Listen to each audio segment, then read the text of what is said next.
Hello ನಮಸ್ಕಾರ. News 18 ಕನ್ನಡದ digital ಕಾಂಟೆಂಟ್ಗೆ ಸ್ವಾಗತ. ನಾನು ಶರ್ಮಿತಾ ಶೆಟ್ಟಿ. ದಿಲ್ ತೂ ಹಿ ಬತಾ, ಯಾ ಆಲಿ ಹೀಗೆ ಬಾಲಿವುಡ್ನಲ್ಲಿ ಸೂಪರ್ ಹಿಟ್ ಗೀತೆಗಳನ್ನ ಕೊಟ್ಟಂತ ಸಿಂಗರ್ ಅಸ್ಸಾಂ ಮೂಲದ ಜುಬಿನ್ ಗರ್ಗ್ ಅವರ ಸಾವಿನ ಸುದ್ದಿ ಸಾಕಷ್ಟು ಶಾಕ್ ಅನ್ನು ಕ್ರಿಯೇಟ್ ಮಾಡಿತ್ತು. ಅದರ ಜೊತೆಗೆ ಒಂದಿಷ್ಟು ಅನುಮಾನಗಳನ್ನು ಕೂಡ ಹುಟ್ಟುಹಾಕಿತ್ತು. ಈ ಸಾವಿನ ಬಗ್ಗೆ ಪ್ರಾಪರ್ ಆಗಿ ತನಿಖೆ ಆಗಬೇಕು ಅಂತ ಹೇಳಿ ಆಗ್ರಹಗಳು ವ್ಯಕ್ತವಾಗಿತ್ತು. ಮತ್ತೆ ಅಸ್ಸಾಂನಲ್ಲಿ ಒಂದಿಷ್ಟು ರಾಜಕೀಯ ತಿರುವುಗಳಿಗೂ ಕೂಡ ಈ ಸಾವಿನ ಸುದ್ದಿ ಕಾರಣವಾಗಿತ್ತು.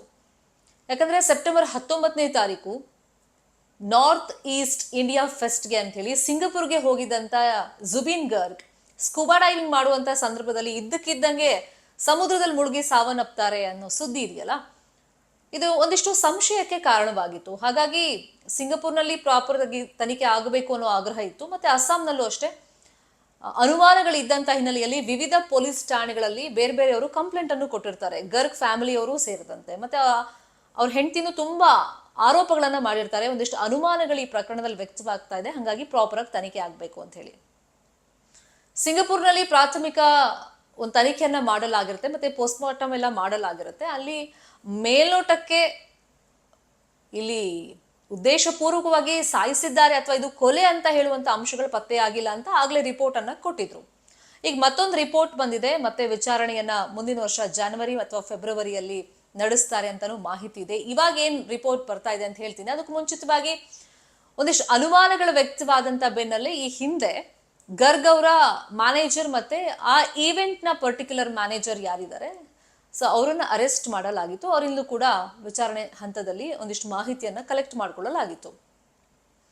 ಇನ್ನು ಅಸ್ಸಾಂನಲ್ಲಿ ಜುಬಿನ್ ಗರ್ಗ್ ಸಿಂಗಪುರ್ನಲ್ಲಿ ಮೃತಪಟ್ಟ ವಿಷಯ ಇದೆಯಲ್ಲ, ಅದು ಅಸ್ಸಾಂನಲ್ಲಿ ಒಂದಿಷ್ಟು ರಾಜಕೀಯ ತಿರುವುಗಳಿಗೆ, ಜಟಾಪಟಿಗೆ ಕಾರಣ ಆಗಿತ್ತು, ಚರ್ಚೆಗೂ ಕಾರಣ ಆಗಿತ್ತು. ಯಾಕಂದ್ರೆ ಖ್ಯಾತ ಗಾಯಕ ಸ್ಕೂಬಾ ಡೈವಿಂಗ್ ಸಂದರ್ಭದಲ್ಲಿ ಈಜೋಕ್ಕೆ ಬರ್ದೆ ಅಥವಾ ಆ ಹಂತದಲ್ಲಿ ಸತ್ತೋಗಕ್ಕೆ ಹೆಂಗ್ ಸಾಧ್ಯ, ಅಷ್ಟೊಂದು ಸೇಫ್ಟಿ ಮೆಷರ್ಸ್ ಅನ್ನ ಅಲ್ಲಿ ಕೈಗೊಂಡಿರ್ಲಿಲ್ವಾ, ಹೀಗೆ ಹಲವಾರು ಅನುಮಾನಗಳು ವ್ಯಕ್ತವಾಗಿತ್ತು. ಮತ್ತೆ ಇಲ್ಲಿ ಈವೆಂಟ್ ಮ್ಯಾನೇಜರ್ ಮತ್ತೆ ಗರ್ಗ್ ಮ್ಯಾನೇಜರ್ ಏನಾದ್ರೂ ಬೇಕು ಅಂತಲೇ ಉದ್ದೇಶಪೂರ್ವಕವಾಗಿ ಸಾಯಿಸಿದ್ರ, ಕೊಲೆ ಮಾಡಿದ್ರ ಅಂತಾನೂ ಕೂಡ ಸಂಶಯಗಳು ವ್ಯಕ್ತವಾಗಿತ್ತು. ಸೊ ಈಗ ಸಿಂಗಪುರ್ನಲ್ಲಿ ಯಾವುದೇ ಸಂಶಯದ ಅಂಶಗಳು ಮೇಲ್ನೋಟಕ್ಕೆ ತನಿಖೆ ಸಂದರ್ಭದಲ್ಲಿ ನಮಗೆ ಕಂಡು ಬಂದಿಲ್ಲ ಅಂತ ಹೇಳಿ ಒಂದು ರಿಪೋರ್ಟ್ ಅನ್ನ ಕೊಟ್ಟಿದ್ದಾರೆ. ಯಾಕಂದ್ರೆ ಅಲ್ಲೂ ಕೂಡ ತನಿಖೆಯನ್ನ ತುಂಬಾ ಸೀರಿಯಸ್ ಆಗಿ ಕೈಗೊಂಡಿದ್ರು. ಯಾಕಂದ್ರೆ ಇಂಡಿಯಾದಲ್ಲಿ ಆತ ಖ್ಯಾತ ಗಾಯಕ, ಹಾಗಾಗಿ ಸ್ಕೂಬಾ ಡೈವಿಂಗ್ ಮಾಡುವಂತ ಸಂದರ್ಭದಲ್ಲಿ ಸಾವನ್ನಪ್ಪಿದ್ರಿಂದ ತನಿಖೆನ ಪ್ರಾಪರ್ ಆಗಿ ಮಾಡ್ತಾ ಇದ್ರು. ಸದ್ಯಕ್ಕೆ ಮತ್ತೊಂದು ರಿಪೋರ್ಟ್ ಅನ್ನ ಅಲ್ಲಿ ಕೊಟ್ಟಿರೋದು, ಯಾವುದೇ ಸಂಶಯಾಸ್ಪದ ಅಂಶಗಳು ಪತ್ತೆಯಾಗಿಲ್ಲ ಅಂತೇಳಿ ಒಂದು ರಿಪೋರ್ಟ್ ಕೊಟ್ಟಿದ್ದಾರೆ. ಅದೇ ರೀತಿಯಾಗಿ ಸಿಂಗಪುರ್ನಲ್ಲಿ ಜನವರಿ ಅಥವಾ ಫೆಬ್ರವರಿ 2026 ಮುಂದಿನ ವರ್ಷದಲ್ಲಿ ಮತ್ತೆ ಈ ಬಗ್ಗೆ ಒಂದು ತನಿಖೆಯನ್ನ ಕೈಗೊಂಡು ಪ್ರಾಪರ್ ಆಗಿ ಒಂದು ಫೈನಲ್ ವರದಿಯನ್ನ ಕೊಡೋ ನಿಟ್ಟಿನಲ್ಲೂ ಕೂಡ ತಯಾರಿಗಳಾಗ್ತಿದೆ ಅಂತ ಹೇಳಿ ಮಾಹಿತಿ ರೀಸೆಂಟ್ ಆಗಿ ಸಿಕ್ಕಿದೆ.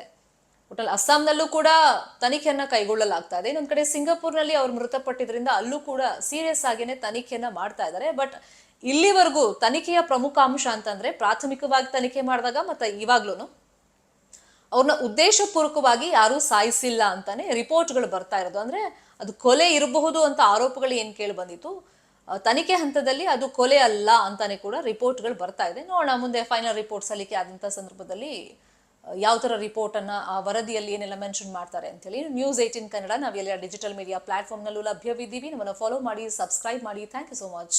ನಿರ್ಭೀತ, ನಿಷ್ಪಕ್ಷಪಾತ, ವಿಶ್ವಾಸಾರ್ಹ ಸುದ್ದಿಗಳಿಗೆ ಮತ್ತೊಂದು ಹೆಸರಾಗಿರುವಂತ ನ್ಯೂಸ್ 18 ಕನ್ನಡ ಈಗ ಆಪ್ನಲ್ಲೂ ಲಭ್ಯವಿದೆ. ದಯವಿಟ್ಟು ಇಲ್ಲಿರುವಂತ QR ಕೋಡ್ ಸ್ಕ್ಯಾನ್ ಮಾಡಿಕೊಂಡು ಆಪ್ ಡೌನ್ಲೋಡ್ ಮಾಡೋದಕ್ಕೆ ಮರಿಬೇಡಿ. ನಿಮ್ಮ ಬೆಂಬಲ ಹೀಗೆ ಸದಾ ನಮ್ಮೊಂದಿಗಿರಲಿ. ಧನ್ಯವಾದ.